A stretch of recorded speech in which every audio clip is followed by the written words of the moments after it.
Doutor Wesley, seja bem-vindo, prazer, né, estar lhe recebendo. Muito obrigado por aceitar o convite do nosso amigo Hugo Leonardo para estar hoje nesse sábado conosco. Seja bem-vindo, bom dia. Bom dia, Tony, bom dia aos ouvintes aí da cultura, bom dia também a professor Hugo, se estiver escutando aí, que não chegou até agora. Isso, tomara que ele venha. E é isso aí, Tony, a gente tá aqui para conversar um pouquinho sobre saúde do homem, né, tirar algumas dúvidas aí dos nossos ouvintes e desmistificar algumas situações aí do câncer de próstata. Exatamente. E esse é bem interessante, né? Essa história da pauta, né, de hoje, que é quem é homem se cuida. A gente ainda tem uma resistência ainda por parte dos homens, doutor Wesley, para buscar ajuda. Não estamos falando só propriamente do câncer de próstata, né? Não só a questão do toque retal, né? Da próstata, enfim, que ganha, vamos dizer assim, mais corpo nesse período agora de novembro. Mas acho que é como uma saúde como um todo, né? O homem ainda continua assim meio arredio, não gosta muito de médico, diz que se for pra médica tá procurando doença. É desse jeito assim, Tony. O homem, ele tem algumas situações, né, até na criação do homem, que ele não costuma buscar prevenção, né? O homem, ele deixa para ir para o médico para resolver alguma situação quando tá já numa situação de adoecimento. E existem alguns fatores que contribuem para isso, né? O homem, quando a mãe, né, quando a menininha deixa o pediatra lá com 14 anos, a mãe já leva no ginecologista para começar os exames, né, as orientações, né? Quando o homem deixa lá o pediatra, ou seja, quando deixa de ser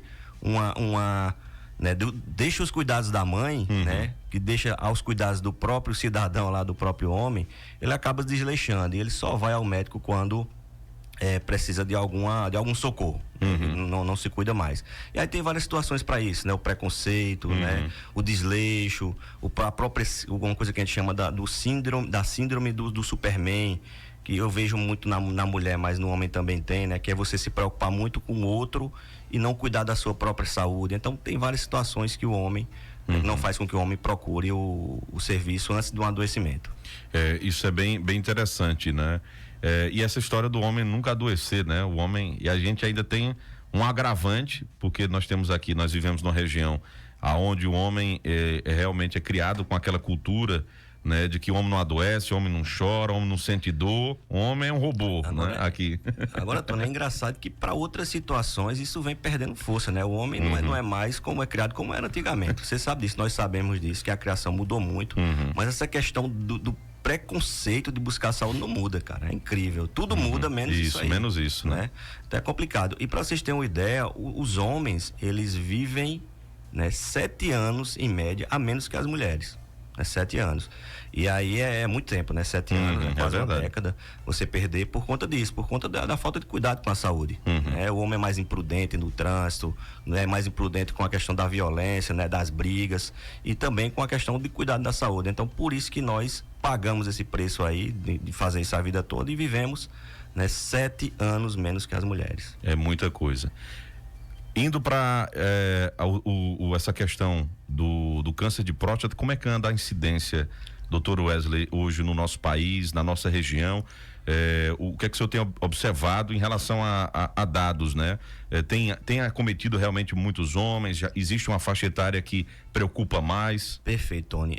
Por incrível que pareça, a gente só vê crescendo, cara. O câncer de próstata. Mesmo com essa disfunção, difundindo a informação. Pois é, mas o que é que acontece? Veja, o câncer de próstata, quando a gente fala em saúde em geral, tá? Existem 2 tipos de prevenção para a doença.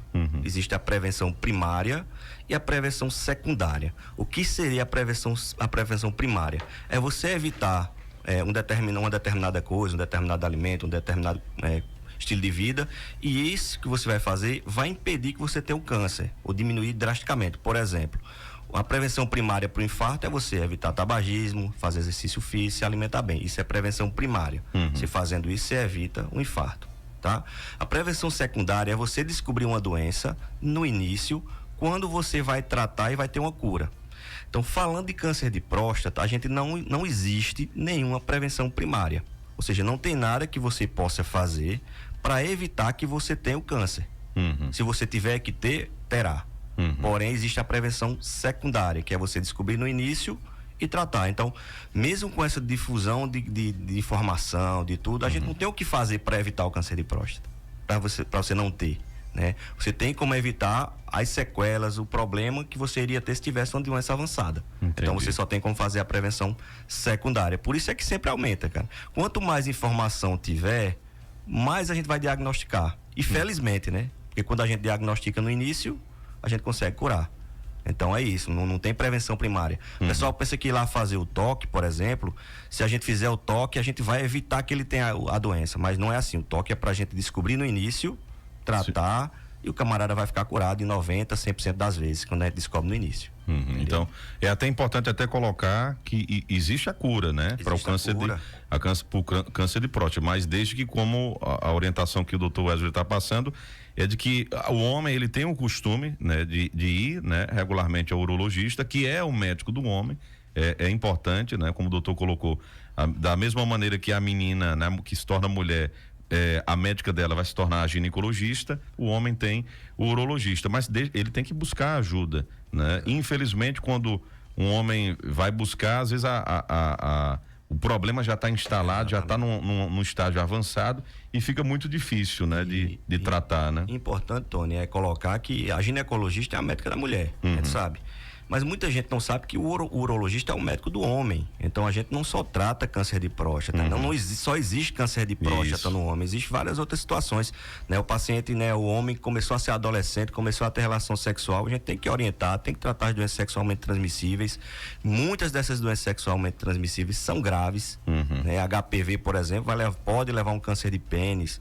Né? Uma gonorreia pode levar a infertilidade, o camarada não ter mais, né, mais filhos. Então tem diversas situações que a pessoa tem que procurar, né, a orientação para ter um cuidado, não só o câncer de próstata. Isso aí, como é o médico do homem, então o homem tem que realmente confiar, né, nesse profissional, para ter também essas orientações. E outra coisa que eu observo muito, doutor Wesley, é de que as pessoas têm na cabeça de que médico ou médica é só para tratar, né? Tô com uma dor, vai no médico, passa um remédio, passou. Então, muitas vezes as pessoas, eles não procuram o médico para a orientação. Exato. Né? Então tem muito isso também, essa mística de que dor, né? Médico, remédio, tratamento, ficou bom. Né? E tem acabado muito isso. A orientação também faz parte, né? da consulta, né? Eu acho que por muito tempo o médico tinha esse papel mesmo, né? Geralmente os médicos ficavam só em hospital, né? Então, de algumas décadas para cá, isso vem mudando, né? Os consultórios, saúde da família e comunidade aí nos bairros. Então, isso, algumas décadas, vem mudando. Né? Então, hoje a gente está trocando a medicina curativa por uma medicina preventiva, que faz muito mais lógica, né? Só voltando à primeira pergunta que você falou em relação à idade. Isso, a faixa etária, eu acabei falando e esqueci de comentar. Então é o seguinte, ó, o câncer de próstata é uma doença de pessoas de homens mais velhos, né, mais maduros aí. Então é raríssimo um câncer de próstata abaixo dos 50 anos e muito raro, né? Se alguém descobrir um caso, pode publicar numa revista internacional. Então, abaixo dos 40 anos é muito raro. Abaixo dos 50 um pouco. E a doença é mais prevalente acima dos 60 anos. É onde realmente a gente consegue diagnosticar. Existe um porquê? A idade. A idade o principal mesmo. fator de risco do câncer de próstata é a idade. Tem alguns outros, mas o principal é da idade. Então, é uma doença do envelhecimento, né? As células do nosso corpo, do nosso organismo, eles vão tendo uma renovação. Né? E aí, com o tempo, esse câncer de próstata vai tendo a renovação e em algum momento ele se torna errado, né? Ocorre uma divisão celular, uma informação errada nas células e ela começa a crescer. Então, para o câncer de próstata, o principal fator é justamente a idade. Muito bem. Então, olha, hoje nós estamos conversando aqui com o Dr. Wesley Bezerra, médico urologista. Se você tem alguma pergunta para fazer, e eu pode ter certeza, viu, Dr. Wesley, que as perguntas que chegarão por aqui serão mulheres que farão as perguntas pelos homens. É sempre assim, Tony. Em palestra, a gente diz, doutor, vai dar uma palestra na igreja, vai dar uma palestra na empresa. Só vai mulher, cara. Mas sabe o que eu acho bom? Porque o homem parece que ele tá ali, ele não processa as coisas, não. E quando você faz pra mulher, a mulher fica lá. Já viu aquele negócio de Zelezinho, que ele disse que a mulher tem o chip do moído? Sim. E graças a Deus, pra algumas coisas, ela tem chip do moído. Porque ela vai no homem lá e fica, ó, vai ter que fazer o exame, vai ter que fazer o exame. E olha, o doutor disse lá na palestra isso, viu? E ele vai por conta da insistência da mulher, né? Seja a esposa, a mãe, o filho, a filha, então. Ele vai por insistência da mulher, isso é importante, né? A mulher nessa situação. E é bom, né? É bom que tem alguém aí no pé do ouvido. Se a mulher não fosse, se não fosse as mulheres, já tinha acabado a imunidade faz tempo, cara. Pode ter certeza. Tem pergunta já chegando, doutor Wesley. Tem um ouvinte aqui dizendo: olha, bom dia, doutor. Aqui é a Viviane da Caxichola. Eu queria tirar uma dúvida, né? Meu tio está com a próstata inflamada, está sentindo muita dor. Algo que a gente fala aqui muito no interior, né? Tá com muita dor nos quartos, né?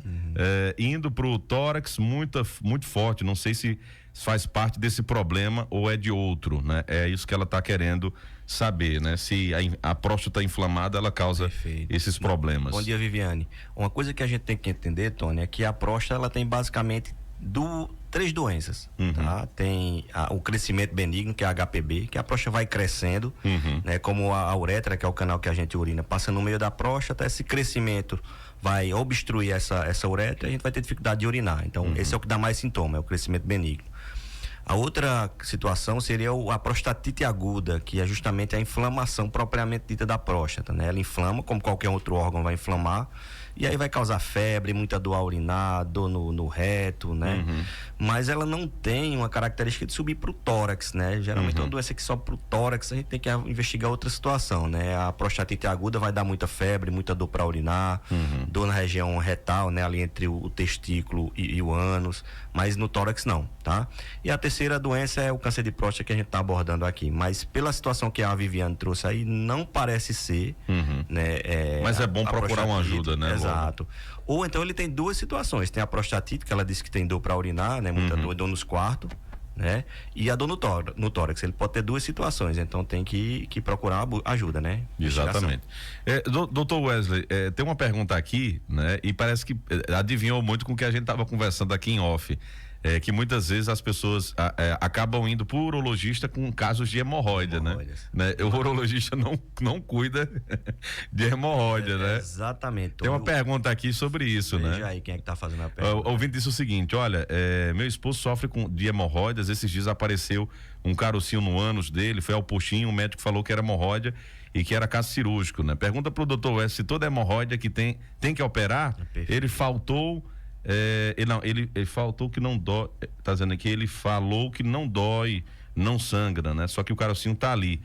Tem que operar, não quero me identificar, muito obrigado. Então... Perfeito. É o seguinte, o urologista não é a gente que trata a hemorroida, tá? A gente faz o toque retal para identificar a próstata, não só para isso mesmo, a gente não busca hemorroida. Mas é o seguinte, a hemorroida, principal sintoma, na verdade, da hemorroida é justamente o sangramento retal, né? Aquele sangramento vivo, né? No papel, ali até suja o vaso, pode ter até aquele esguicho, tá? Então, o principal sintoma seria esse.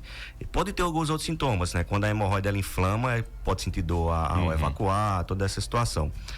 Mas não são todos os casos de hemorroida que precisa tratar, né? A grande maioria que precisa operar. A maioria trata com dieta, então é você fazer uma dieta para fazer com que as fezes saiam mais pastosas, para evitar com que aquelas fezes endurecidas vão ali machucar a hemorroida. Então, o principal fator de tratamento da hemorroida é justamente a dieta.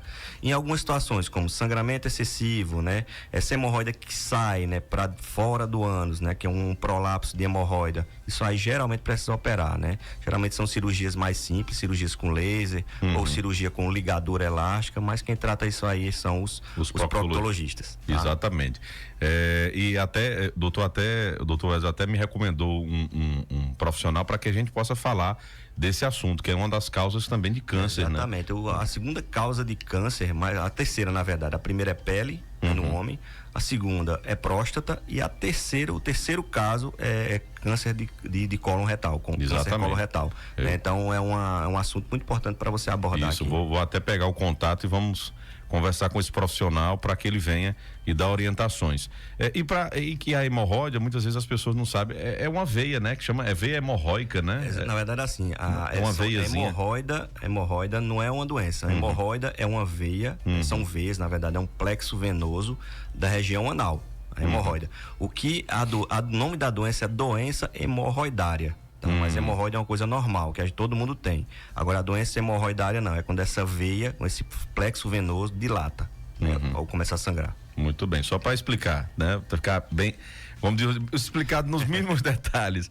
Olha, bom dia, Tony. Queria saber qual é a idade que começa a fazer exame de próstata, né? Então a pergunta é para o doutor. Vamos lá. Perfeito. Tem na verdade, existem algumas recomendações, né? Do Ministério da Saúde, Organização Mundial de Saúde também, né? Exato. Assim, resumindo, quem é que precisa fazer o exame?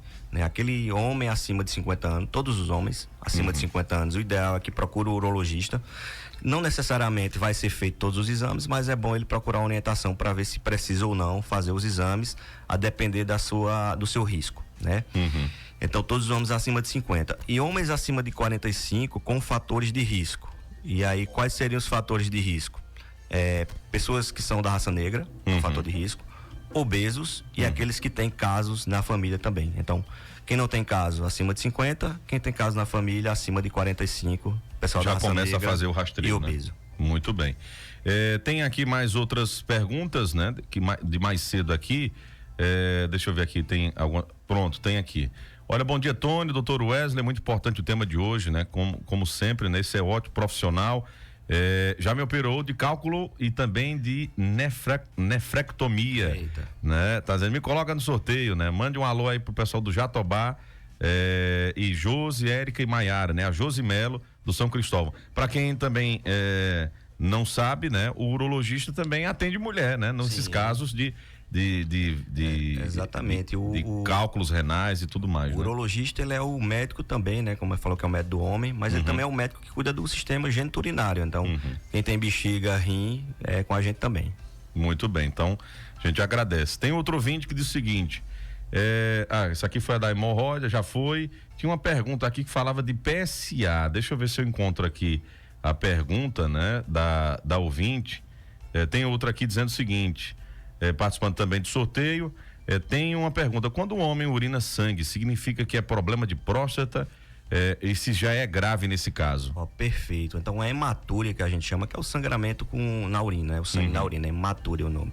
Então, tem diversas causas para hematúria, né? E todas as vezes que você tem um sangramento na urina, isso assusta a pessoa muito, né? Então, quais são as principais causas? A principal causa, né, é a infecção urinária, né? Uma infecção avançada, né? Uma infecção grave, pode dar um sangramento. Os cálculos renais, quando vem migrando lá do rim, causando dor, é um motivo também para sangrar. E aí também tem os tumores, né? Tumor de rim, né? Tumor de próstata. Só que o principal tumor que dá sangramento na urina seria o tumor de bexiga. Aquele nódulo lá dentro da bexiga, geralmente ele sangra. Então, dificilmente o homem vai sangrar, né, na urina por conta de um câncer de próstata. E quando é o câncer de próstata que está causando isso, já está numa fase avançada. Então, todo sangramento na urina deve ser investigado. Pode ser uma bobagem, como infecção urinária, que a gente vai tratar rapidinho, mas também pode ser uma coisa séria. Então, tem que ser investigado.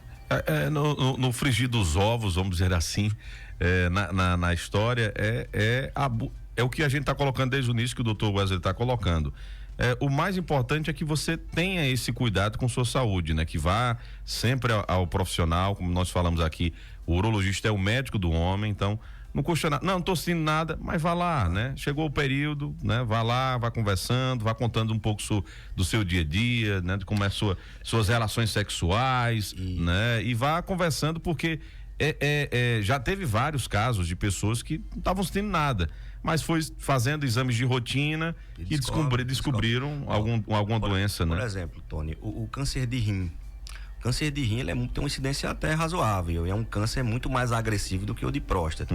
E na grande maioria das vezes, a gente dá o diagnóstico numa fase bem inicial também, né? Uma fase que não deu sintoma nenhum, faz um ultrassom e descobre. Teve um caso que marcou muito, né?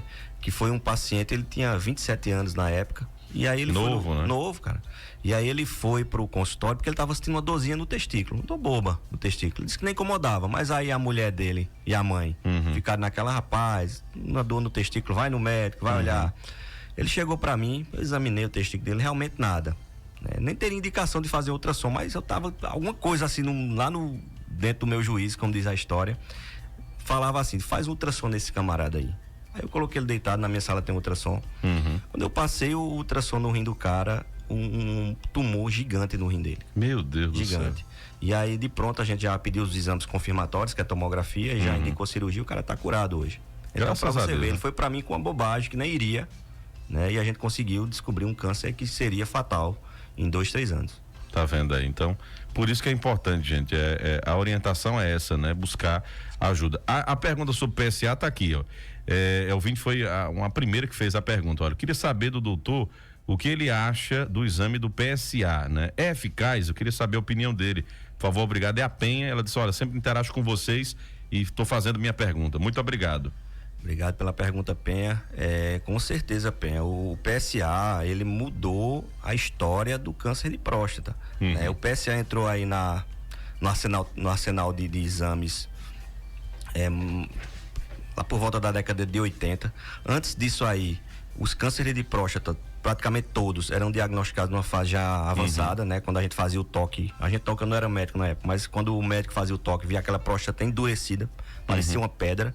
E de lá, depois que foi inventado esse PSA, a maioria dos cânceres são diagnosticados numa fase inicial. Então ele mudou a história totalmente do câncer de próstata. Agora tem que ser bem interpretado, né? Para a interpretação do PSA, aqueles valores, acima de 4 tá alterado, abaixo de 4 tá normal. Isso aí é mais ou menos uma regra, mas tem alguns detalhes que precisa ser investigado, né? Que precisa ser analisado para saber se precisa prosseguir a investigação desse paciente com biópsia ou não. Então é um exame excelente, tá? Um exame que realmente deve ser feito, mas tem que ser bem interpretado. E muita gente pergunta qual o melhor, o toque ou o PSA, pessoal? Eles são complementares. O ideal é que se faça os dois. Mas como eu não gosto de fugir da pergunta, se me perguntar isso, eu vou dizer com certeza que o melhor é o PSA. Porque o toque foi inventado lá no tempo de Hipócrates, lá nos primórdios da medicina, e não tinha mudado a história do câncer de próstata. E o PSA mudou. Então o PSA com certeza é o melhor exame. Doutor, me diga uma coisa, como é que o senhor lida com as brincadeiras que surgem nesse período agora do Novembro Azul, né? Deixa eu olhar a mão do doutor para ver o tamanho do dedo, né? Tem essas coisas que, infelizmente, isso encabula, né, o homem. E isso faz muitas vezes o homem não procurar, ou então quando vai procurar, meu amigo, vai numa descrição assim, né, muito grande, né? Mas enfim, eu até esses dias agora, sempre acompanhando a rede social, eu até percebi que diminuiu mais, né? Essas brincadeiras, mas ainda é um dos fatores que acho que deixa o homem mais encabulado, né? Tony, o que é que eu vejo em relação a essas brincadeiras? Ela tem duas nuances, cara. Ela tanto pode, né, quebrar o gelo, né, de alguns homens que são mais despojados, né, mais brincalhões, e acaba na brincadeira às vezes, né, dá aquele start e o cara vai fazer o exame, e também pode fazer com que aquele que seja mais retraído fique realmente mais encabulado. Então é uma situação complicada, porque você não sabe com quem é que você está brincando, né, se o cara vai levar para um lado ou para outro. Mas assim, é muito perfil de um cidadão para o outro, sabe? Exatamente. Olha, contar a história de um exame de um toque retal feito. O Ranilson contou aqui ao vivo, né? Que trabalha conosco aqui, radialista também. Vocês precisavam ver. Acho que não sei se está salvo no YouTube. Ele contou como foi. Ele foi com caso de hemorroida, né? Mas ele já contou a história e conta numa brincadeira, como o doutor tá colocando. Tem aqueles que levam realmente na esportiva, né? Isso não muda nada a questão da masculinidade do ser, né? Não vai deixar, por conta de um toque retal, um camarada não vai deixar de ser homem, né? Ele vai permanecer do mesmo jeito. E como o doutor disse uma vez numa entrevista, disse, em menos de 2 minutos, que ele passou 2 minutos. Não, 2 minutos já é muito, Tony, tem que ser rapidinho. Não, o toque, ó, pra quem tá acostumado, pro urologista que tá acostumado, né, a fazer o toque, diga você, 10 segundos, já dá pra ter uma ideia do que tá acontecendo. Né, 10 segundos, a próstata é pequena, a próstata vai ter 30 gramas ali, uma próstata normal. Então, para você passar ali o dedo ali em toda a próstata e ver se tem algum toque, ali é coisa rapidinha. Tem paciente que até pergunta, já acabou, né? Disse, não, tem que acabar logo, senão é namoro, né? Já vai pedir o telefone, um vinho, alguma coisa. Né? Tem que ser rapidinho. Não dá certo, tem que ser ligeiro. Tem uma última pergunta pra gente poder ir pro intervalo aqui, achei bem interessante. Bom dia, Tony. Pergunta para o Dr. Wesley: homem tem câncer de mama? Né? A Lu do São Cristóvão que está perguntando. Esse diagnóstico fica realmente para o urologista, no caso de um homem que é percebido um problema na mama? Interessante isso aí. Deveria ser, né? Era assim, o urologista, porque o homem não vai no gineco. Exatamente. Mas assim, é uma coisa muito rara, né? Muito rara mesmo um câncer de mama no homem. Existe sim, mas é raríssimo. Eu tô na urologia desde 2015, né? Tem bastante tempo. Mas assim, eu nunca peguei um caso de câncer de mama no homem. Mas aí o que é que o homem vai sentir? Geralmente é a dor mamária, né? Vai sentir dor na mama, vai tocar ali sua mama e vai sentir um nódulo, né? Saída de secreção pela mama, tudo isso deve ser levado ao médico, vai solicitar os exames, né? Geralmente ultrassom, e vai diagnosticar. Então é ficar de olho, mas é raro, muito raro mesmo. Eu recebi aqui uma pergunta, né? E o Dr. Wesley ouviu, né? Em áudio, a pessoa não queria que o áudio fosse pro ar, né? Então mandou aqui no meu Instagram e o doutor já ouviu, né? Em relação a uma pessoa, né? Que ela acompanha, né? E que teve aí acabou dizendo para ela que estava urinando sangue, né? Como o doutor até colocou, né? Fez alguns procedimentos, mas em termos gerais, Dr. Wesley, qual seria a indicação ou então a orientação para ela, né? Para que ela que já está cuidando dessas pessoas, que ela desclassificou como pessoas simples, né? Humildes, e muitas vezes acaba deixando passar, né? Um momento de procurar até ajuda profissional, né? Pelo que eu entendi, foi um paciente, né? Um homem que está sangrando, e aí, como eu falei anteriormente, as principais causas aí são as infecções, os tumores, né? E os problemas de próstata. Ela parece que já fez um ultrassom, ele já fez um ultrassom e está esperando resultado. Então, aí tem que realmente ir para a consulta, Tony. Tem que ir para a gente examinar, né? Fazer o toque é importante, ver se tem algum outro fator de risco para algum outro tipo de câncer e analisar esse ultrassom também. Então, a indicação aí é pedir, né, encaminhamento, né? A gente também faz atendimento no SUS, lá na UPAE, tá? Eu atendo em torno de 200 pacientes por mês. É muita coisa, viu? 200 pacientes por mês. Então a indicação é pegar no posto de saúde no encaminhamento para a UPA, tá? Se por acaso estiver demorando muito esse encaminhamento, como o caso dele, é um caso que requer mais atenção, é ir lá e conversar. O pessoal é bastante solidário, às vezes conversa comigo e a gente consegue encaixar algum tipo de situação assim, tá? E a gente também faz atendimento no OSPAN também, via Secretaria de Saúde. Tá? Então a orientação é essa, tá bom? Muito bem. Então, olha, já pega essa orientação aí, viu? E já faz esse intermédio, né? Com esse senhor que está precisando aí dessa ajuda. Doutor, pra gente fechar aqui, né? Teve até um ouvinte que disse: olha, Tony, bom dia, Tony, bom dia, doutor Wesley. Não me identifique, pois sou um agente de saúde e nas minhas visitas encontrei um paciente com um caroço na mama, né? Aí tá dizendo, se você me identificar, pode ser que ele não goste, né? Então, qual é a orientação que devo fazer? Falei para ele ir fazer uma mamografia e ele não foi. Então, um profissional que também é da área da saúde fez essa identificação de algum tipo de nódulo, né? Então, perfeito. Eu só acho que ele não vai conseguir fazer uma mamografia. A mamografia precisa colocar, né, a mama entre ali o aparelho. Eu acho que não vai conseguir fazer mamografia. Acho que seria ultrassonografia, né? Ultrassonografia, biópsia, né? Provavelmente punção, para analisar. Mas aí o ideal seria ele procurar um mastologista. Né? Apesar do mastologista ter a formação em ginecologia, mas ele é especialista, é um subespecialista em mama. Tá? Muito bem. Mastologista. Aqui na cidade tem até o Antônio Jordão, né? Doutor Jordão, grande Jordão, excelente médico. Abraço para ele aí se ele estiver ouvindo. Muito bem. Então é um profissional que você pode até ver, né? E orientar que essa pessoa busque essa ajuda, né? Bom, e doutor, aqui nessa reta final, me diga uma coisa. Em termos gerais, o que a gente pode deixar como mensagem final para os homens? A gente começou falando aqui sobre os homens que são ainda arredios, mesmo com tantas informações, os números de casos de câncer de mama, câncer de próstata, falando de mama agora, de câncer de próstata tem aumentado, como o senhor colocou no início. Então, o que é que a gente pode passar de mensagem, né, final para os homens que estão acompanhando a gente, para suas companheiras também, que a maioria dos nossos ouvintes são mulheres e a gente sabe que as mulheres são importantes nesse puxão de orelha do homem. O que é que a gente pode passar de orientação final? Tony, o que eu vou passar de orientação é justamente o que a gente colocou aqui na apresentação né, da entrevista. Seja homem, rapaz. Se cuide, né? Então procure um médico, né? Porque você, por mais que você queira, né? Geralmente, na grande maioria das vezes, o homem é quem é provedor do seu lar. Tá? Então imagina aí se você tiver um problema, né, que precise deixar de trabalhar, né, que não consiga mais prover o alimento, né, a estrutura para o seu lar, para sua esposa, para seus filhos. Então, deixe de pensar só em você, né, deixe de pensar só em você. Pense também que você tem uma pessoa com uma família geralmente para você cuidar. Tem pessoas que gostam de você, mesmo que você não seja o provedor. Mas tem pessoas que cuidam, que gostam de você, seus pais, né, sua esposa, seus filhos. Então, deixa de ser, né, cabeça dura e vai se cuidar. Tá? E as mulheres aí continuem fazendo seu papel, que é de puxar a orelha desses cabas e levar para o consultório para a gente fazer, né, o diagnóstico e tratar da forma adequada. Então, minha mensagem é essa: se cuide. Como diz o Matuto, seja homem. Exatamente. Doutor Wesley, muito obrigado. Parabéns, assim, por essa, pela forma didática, né, simples, que o senhor aborda aí os assuntos, né? Não é a primeira vez que eu entrevisto ele e é sempre nessa mesma pegada, com palavras simples e que chega realmente de forma direta, né? Estava até conversando ontem com uma profissional jornalista que a gente tem que, quanto mais simples for, mais direto for, melhor a informação chega para as pessoas. E é isso que a medicina tem feito, isso que o doutor tem também feito, né?